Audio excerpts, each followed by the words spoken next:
Here's part 1 of the mighty human supercarrier, in about 800 words using simple English and Korean names as requested. The mighty human supercarrier, a short sci-fi adventure. The large meeting room on Space Station Aurora buzzed with tension. Admiral Ji-hee Park stood tall in her crisp blue uniform, facing the alien delegates across the polished table. This was humanity's first official meeting with the Galactic Confederation, a group of alien species that had ruled this part of space for hundreds of years. "We offer friendship and trade," Admiral Park said, her voice steady despite her racing heart. "Earth wishes to join the galactic community peacefully." The lead alien, Ambassador Thule, tilted his large green head. His 6 eyes blinked in sequence. "Humans have spread quickly through your solar system. Some of our members find this concerning." Behind Admiral Park stood her most trusted officers, Captain Jae-hwan Lee, her second-in-command, Dr. Sun Mi-yoon, chief scientist, and security officer Hyun-woo Choi, who watched the aliens with careful eyes. The ambassador continued, "We need time to consider your request." What the humans didn't know was that not all Confederation members wanted peace. A faction called the Purists believed humans were dangerous and needed to be stopped before they grew stronger. While the meeting continued, the experimental human vessel, HSS Prometheus, waited outside the station. It was Earth's newest ship, part carrier, part scientific, vessel. Lieutenant Doan Kim monitored communications from the bridge. "Something's wrong," he said suddenly. "I'm picking up encrypted transmissions between the station and unknown vessels." Captain Soman Kang, commanding the Prometheus while Admiral Park attended the meeting, frowned. "Battle stations," quietly. On the station, Security Officer Choi noticed subtle movements from some of the alien guards. He stepped closer to Admiral Park and whispered, "Ma'am, I think we should leave."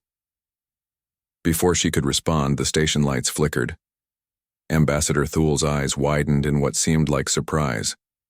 "This is not our doing," he started to say, but his words were cut off by a deafening alarm. The doors burst open. Aliens with purple skin and battle armor stormed in, weapons raised. "Purist extremists!" shouted one of the Confederation members. Chaos erupted. Energy blasts scorched the iron walls. Security Officer Choi pulled Admiral Park behind a fallen table as Captain Lee drew his sidearm. Ambassador Thule fell, hit by friendly fire in the confusion. The peaceful meeting had become a trap, though not one planned by the official Confederation.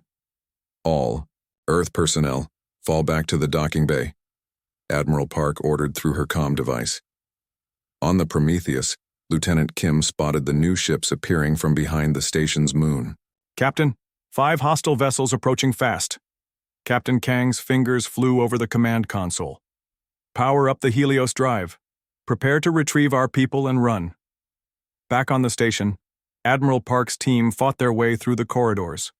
Dr. Yoon helped a wounded diplomatic officer while Captain Lee provided covering fire. "The Purists want to eliminate us before we can join the galactic stage," gasped Dr. Yoon. "They fear human potential." As they reached the docking area, they found 2 of their shuttle pilots dead. 3 other human ships docked at the station had already been destroyed. "Prometheus, we need immediate extraction," Admiral Park called. "Our shuttles are compromised." Captain Kang's voice came through with static. "The docking bay is under fire from enemy ships. We can't dock safely." Admiral Park looked at her remaining team. 12 people out of the original 30. "We need a new plan." Security Officer Choi pointed to an alien maintenance craft. "I can fly that."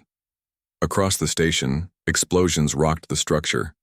The Purists were destroying the entire station to eliminate all witnesses, with no time to spare. The humans piled into the small alien craft. Officer Choi worked the unfamiliar controls while Captain Lee kept the approaching Purists at bay. The maintenance craft burst from the station just as another explosion tore through the docking bay behind them. "Prometheus, we're in an alien vessel. Don't shoot us," Admiral Park transmitted. The Prometheus swung around, its point defense systems holding back the smaller enemy fighters while the maintenance craft limped into the hangar bay. As soon as they were aboard, Captain Kang ordered, "Activate Helios drive." The experimental drive glowed bright blue. The Prometheus shot forward at incredible speed.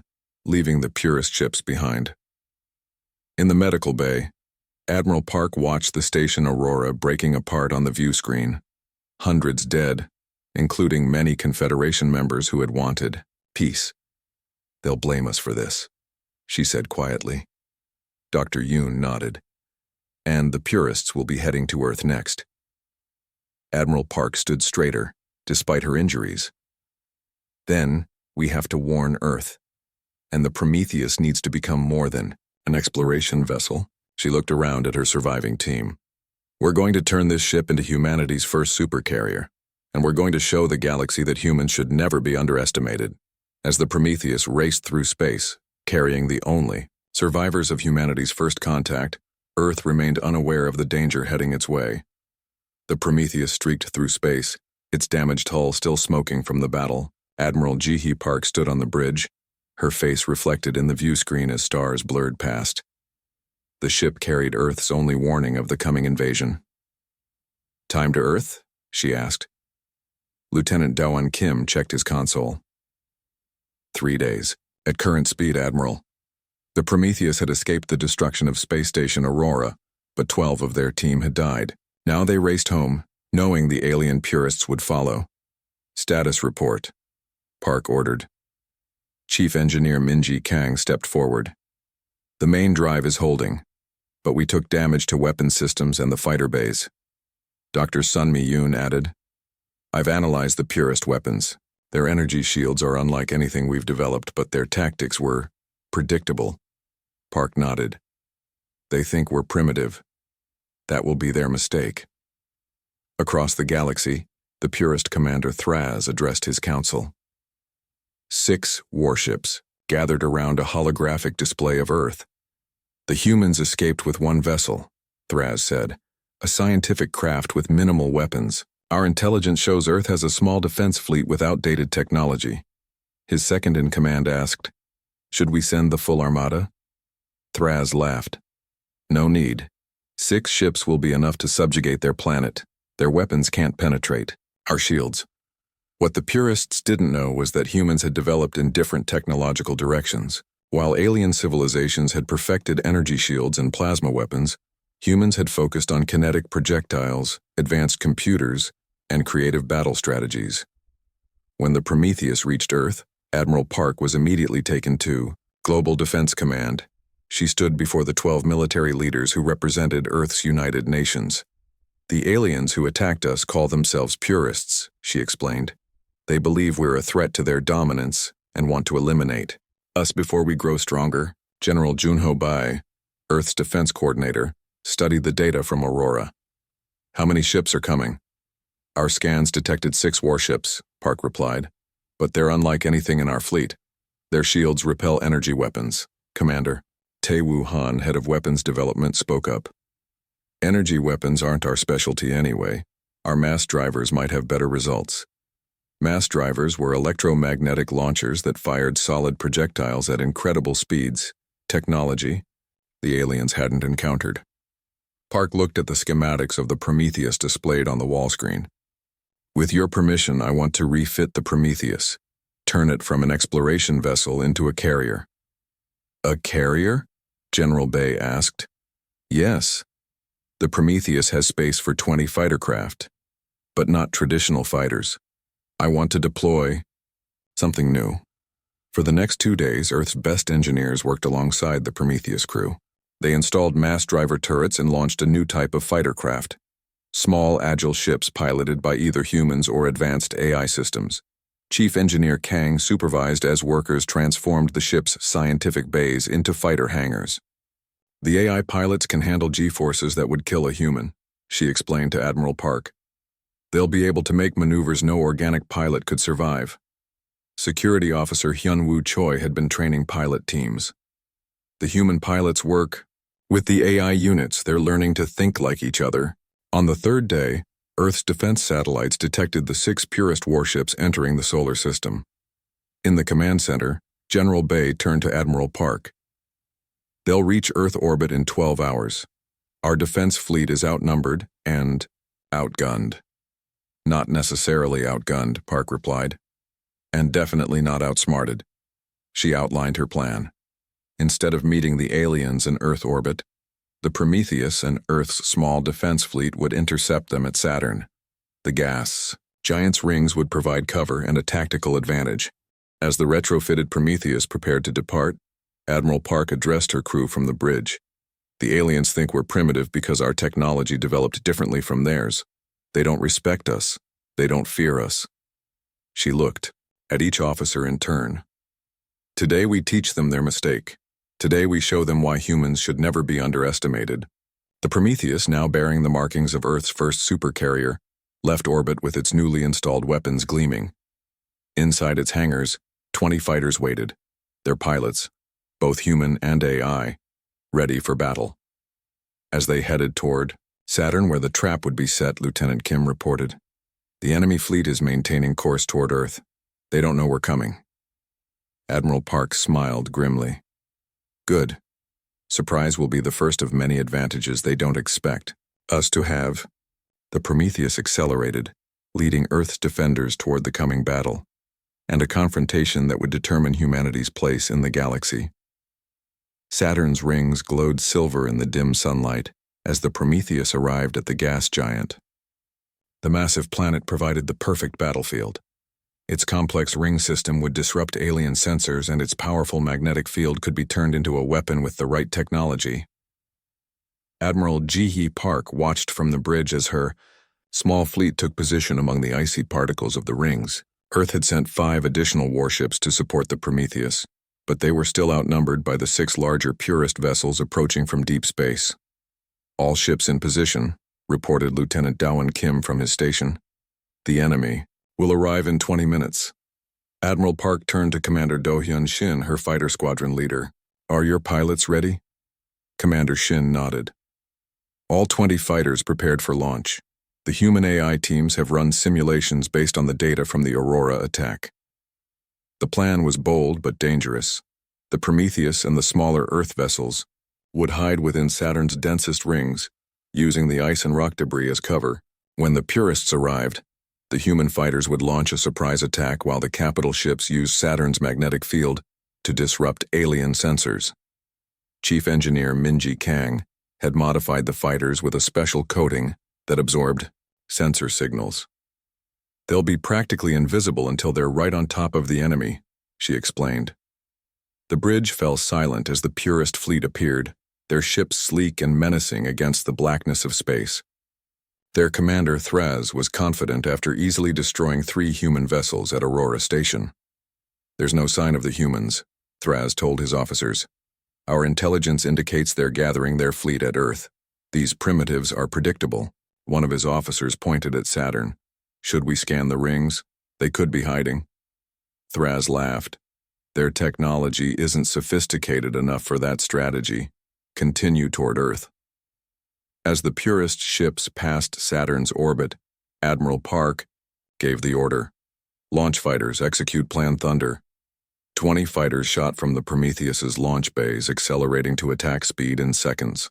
Half were piloted by humans, half by advanced AI systems programmed to take risks no human could survive. The fighters streaked through the rings, ice particles bouncing off their hulls. The Purists detected the approaching craft too late. Enemy vessels, shouted Thraz's sensor officer. Small craft approaching fast. Thraz remained calm. Activate defensive screens. Their weapons can't penetrate our shields. But the human fighters didn't fire energy weapons. Instead, they launched solid projectiles. Tungsten rods accelerated to incredible speeds by electromagnetic mass drivers. The kinetic energy of these simple weapons overwhelmed the energy shields designed to stop plasma attacks. The first volley struck 2 Purist ships, punching holes through their hulls. Emergency lights flashed across their bridges as atmosphere vented into space. Impossible, Thraz shouted.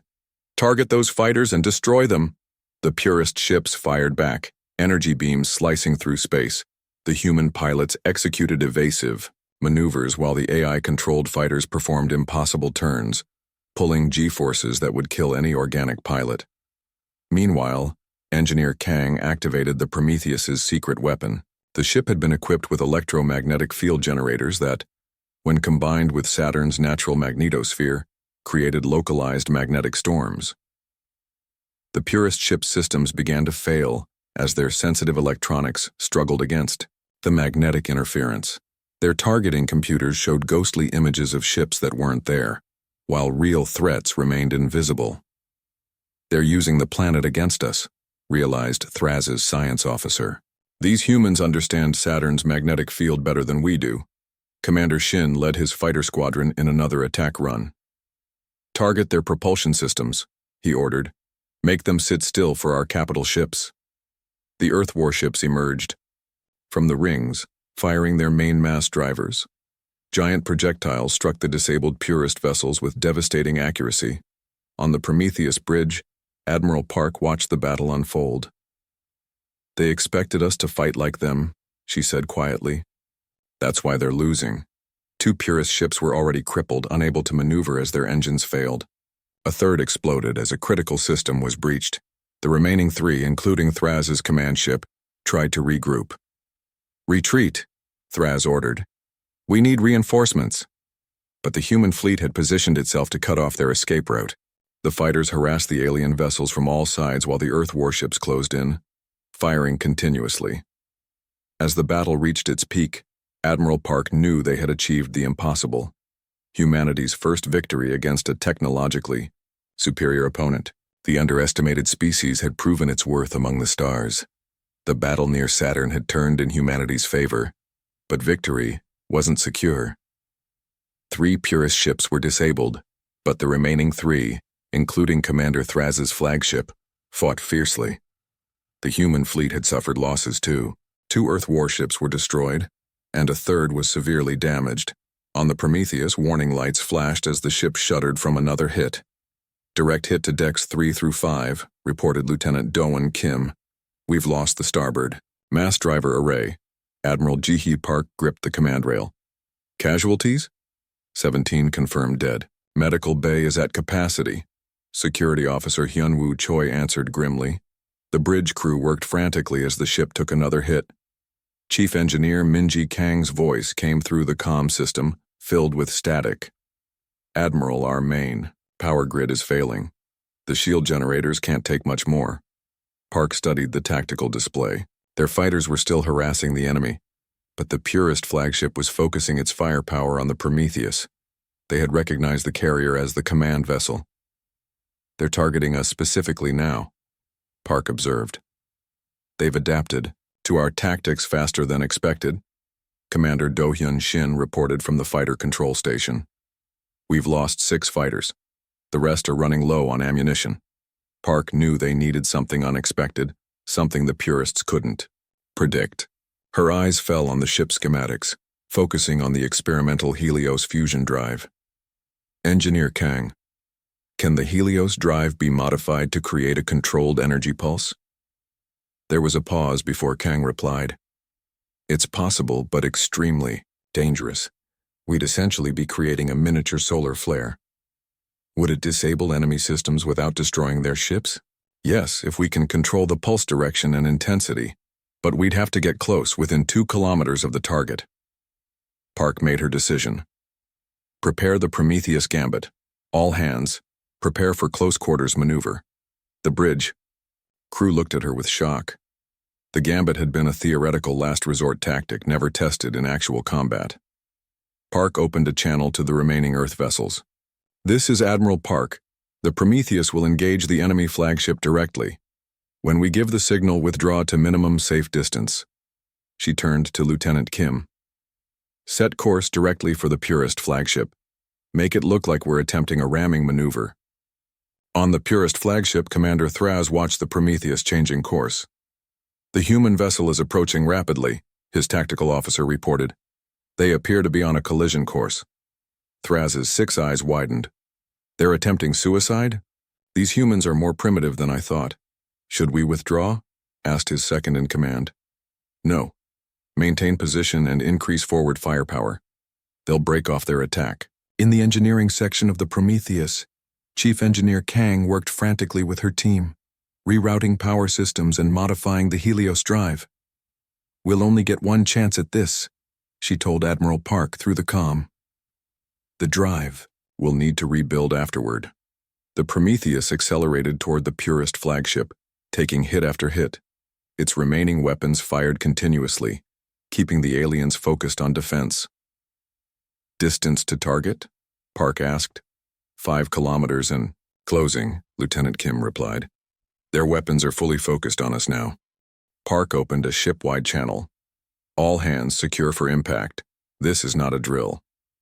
At 3 kilometers, the Purist ship launched its full weapons array at the Prometheus. The human ship's shields failed completely, and explosions rocked its hull. 2 kilometers! Kim shouted over the noise of failing systems. Park gave the order. Execute Gambit now. In engineering, Kang entered the final command sequence. The Helios drive's containment field modified, directing its energy outward, in a precisely controlled pulse. The ship's lights dimmed momentarily. A brilliant blue-white light erupted from the Prometheus, engulfing the space around it. The electromagnetic pulse washed over the Purist flagship, overwhelming its systems. Lights flickered and died across the alien vessel as its power grid collapsed. On the Prometheus bridge, systems slowly came back online. The view screen showed the Purist flagship drifting, its weapons and engines dead. It worked, Lieutenant Kim said in disbelief. Their ship is completely disabled. The other 2 Purist vessels, seeing their flagship powerless, began to retreat. Earth fighters pursued, forcing their surrender. Admiral Park stood shakily surveying her damaged bridge. Contact the flagship. Tell Commander Thraz we accept his surrender. Security Officer Choi looked up from his console. What makes you think he'll surrender? Park smiled tiredly. Because we could have destroyed them, but we chose not to. That's something they won't expect from a primitive species. The United Earth Council chamber fell silent as Admiral Jihi Park entered. 3 weeks had passed since the Battle of Saturn. The Prometheus, scarred but proud, had returned to Earth orbit with its unlikely prizes. 3 captured Purist warships, and Commander Thraz himself, the first alien leader to be taken alive by humans. Park stood before the gathered leaders, her uniform bearing new medals for the victory.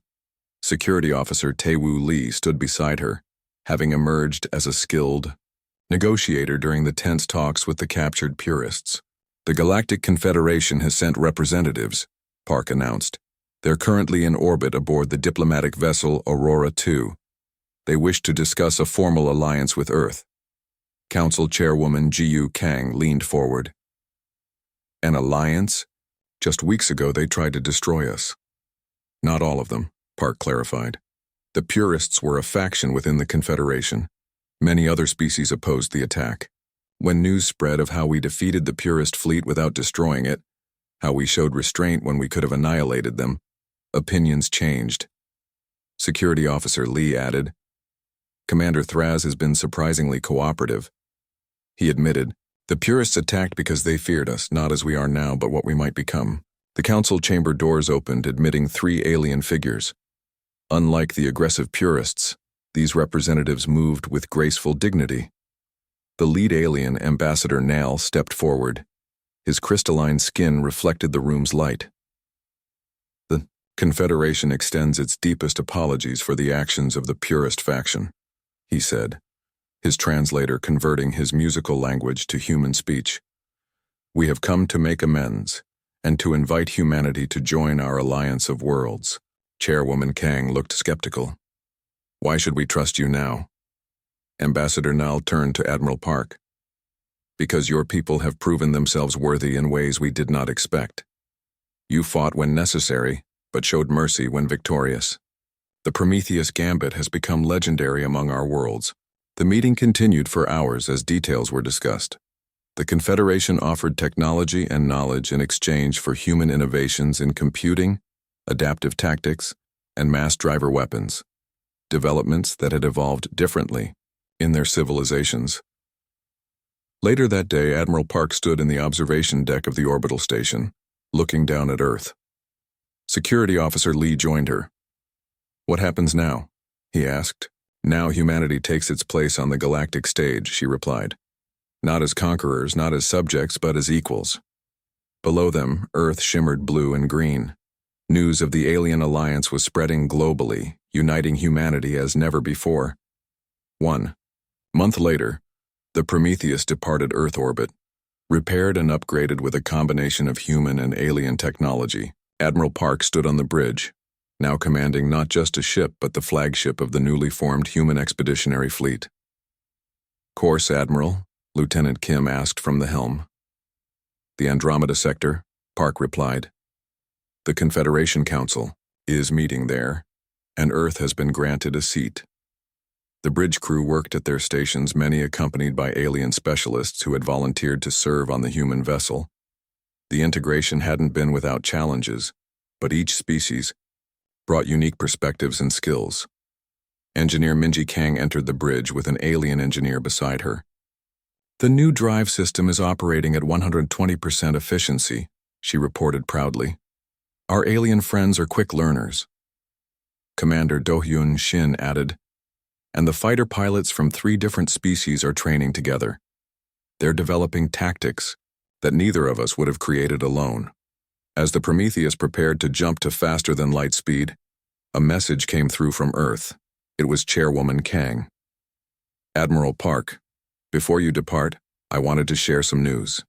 The Confederation has asked Earth to lead a joint scientific mission to unexplored space. They specifically requested the Prometheus and its crew." Park smiled. "Because we're unpredictable?" "Because you demonstrated humanity's greatest strengths," Kang corrected. "Innovation under pressure, adaptability, and the wisdom to show mercy when victory was assured." As the communication ended, Park addressed her diverse crew. 3 months ago, the galaxy didn't know we existed. Today, we're respected members of the Confederation. Remember this lesson. True strength isn't measured by the power of our weapons, but by the wisdom to know when not to use them. The Prometheus leaped into FTL space, carrying humanity's representatives to their new place among the stars. Not as the conquerors some had feared they might become, but as partners in a greater community, their potential finally recognized and valued across the galaxy.